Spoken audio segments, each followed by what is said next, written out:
Oi, tudo bem?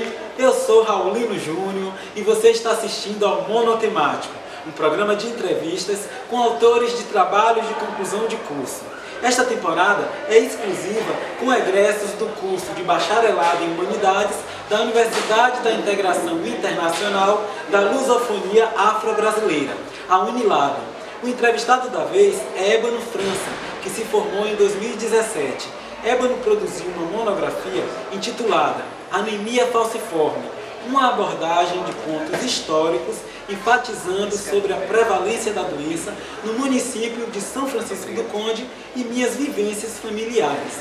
E esse é o nosso tema de hoje.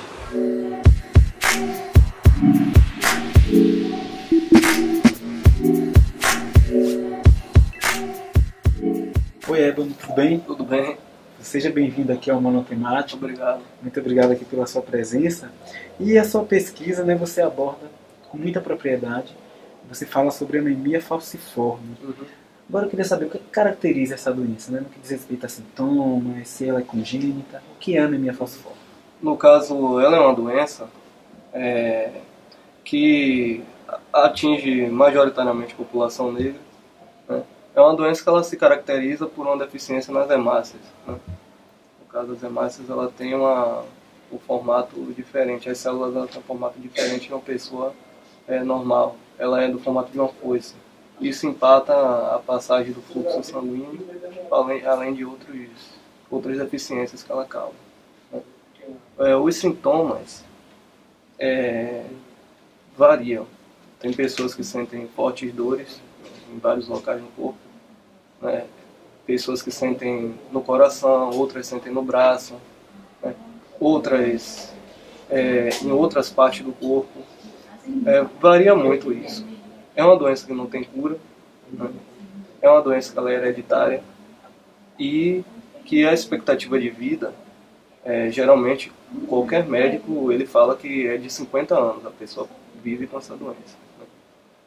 Porém, há tratamentos, né? Como o ácido fólico, a hidroxiureia, o transplante de células-tronco e outros tipos de tratamentos que tem, que pode diminuir o dano ou mesmo curar, como o transplante de célula-tronco, ele cura a doença, né? A hidroxiureia também ela destrói toda a medula e elimina a doença de alguma forma.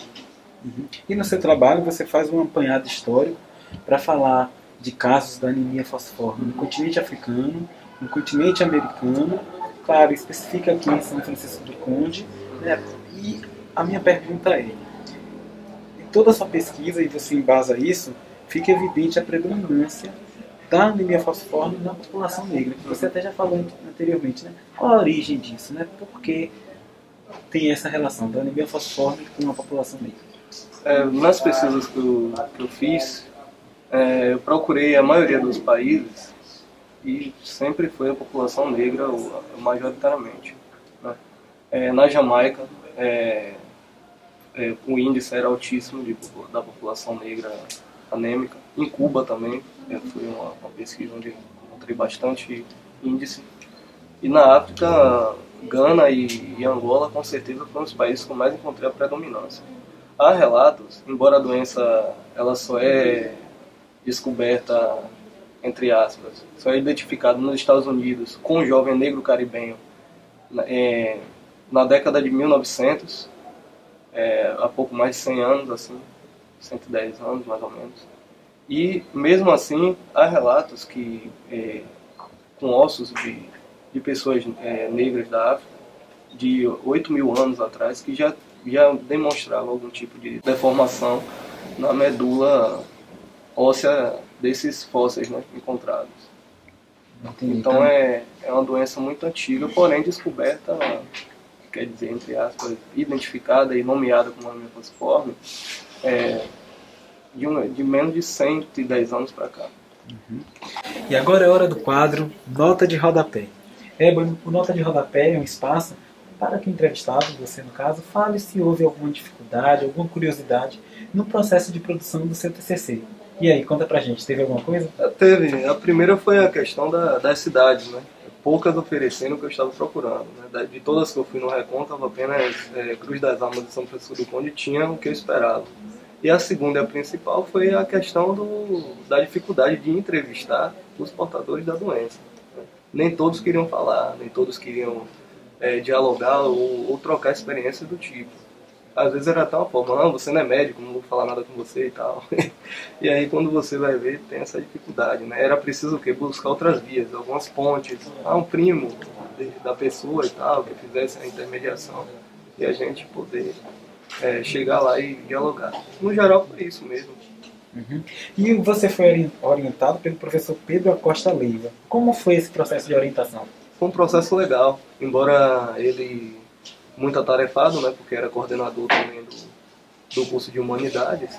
Mesmo assim a gente pôde estabelecer diálogos, até mesmo troca, né, já que ele é cubano.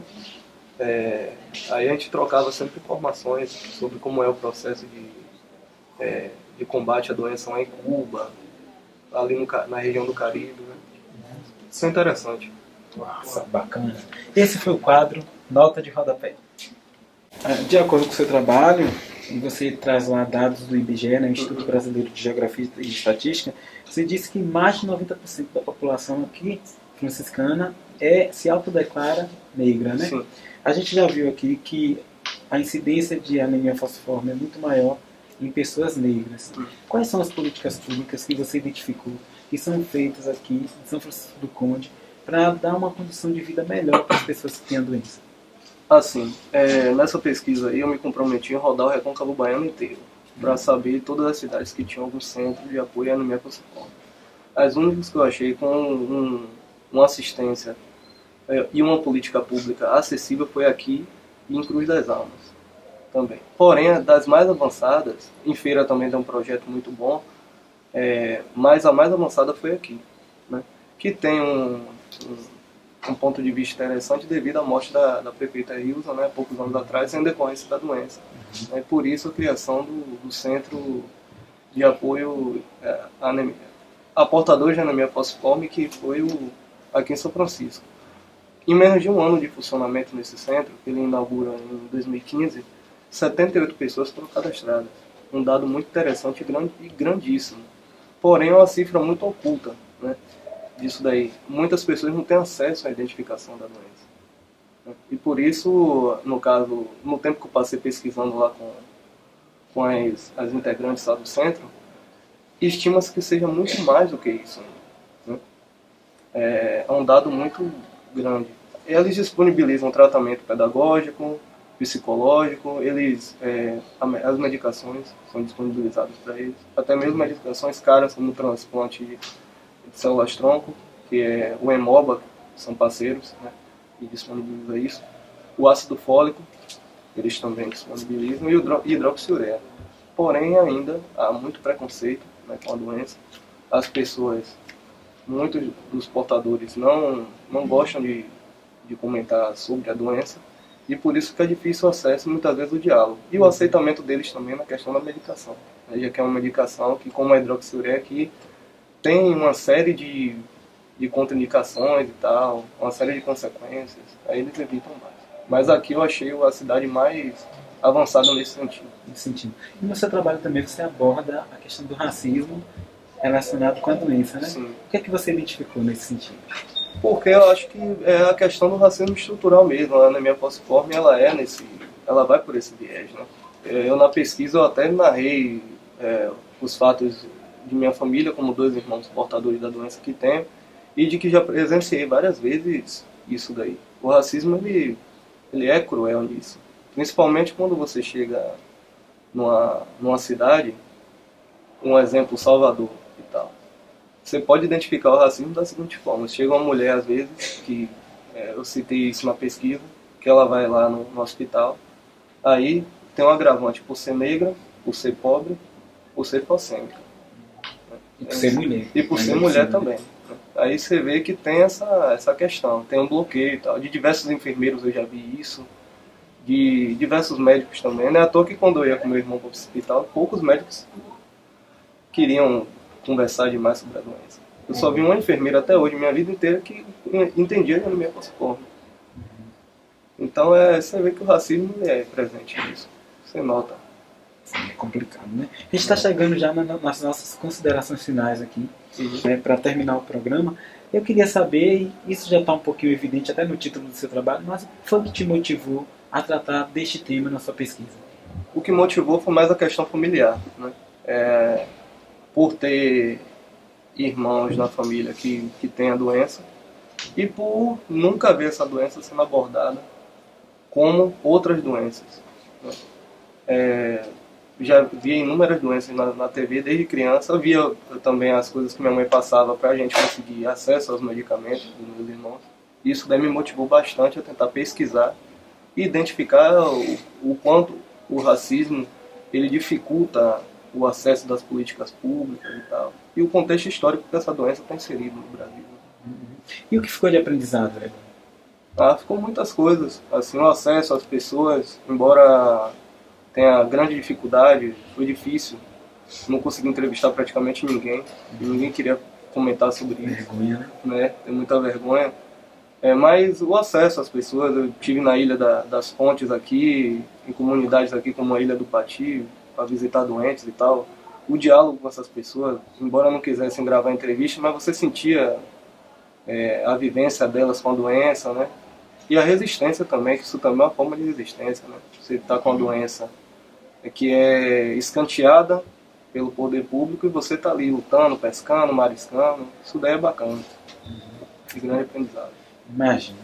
Muito obrigado, Ébano, pela sua participação aqui no Monotemático. Parabéns mais uma vez pela sua pesquisa. Obrigado a vocês pelo convite. Que você siga aí pesquisando muito, né, e compartilhando, que é o mais importante, né?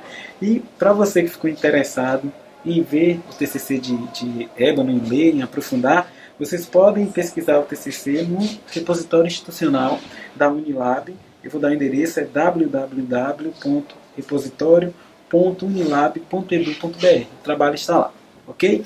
Muito obrigado e até o próximo Monotemático com mais um TCC em questão. Tchau! Bom, a orientação para Ébano França, uma estudante do bacharelado em Humanidade, foi um grande desafio. É um grande desafio em dois grandes sentidos. Porque se trata de uma pesquisa inovadora na área das humanidades, quando na verdade pesquisar anemia falciforme sempre foi um tema da área das ciências da saúde. Então, para mim foi um grande desafio orientar uma pesquisa nesse sentido. Mas por isso que essa pesquisa então teve como desafio ser uma pesquisa muito mais como um processo histórico. Como se deu a descoberta dessa doença em Estados Unidos a princípio do século XX e depois como os casos se foram encontrando e quais são os países que produzem esses programas. Então, Ébano teve que fazer um recorte histórico da doença conhecida como anemia falciforme. Então, ele fez uma grande leitura e uma leitura com uma literatura, uma bibliografia muito pequena. Então ele teve que fazer leitura muito densa em pouco material. Inclusive, quando se trata de uma doença que atinge generalmente ou especificamente a população negra, tanto africana como a população negra da diáspora, aí você encontra uma dificuldade muito grande, porque não é pesquisa específica para isso aí. O Ébano teve uma pesquisa excelente, com pouca possibilidade de literatura, mas fez uma pesquisa ao mesmo tempo bibliográfica e de campo.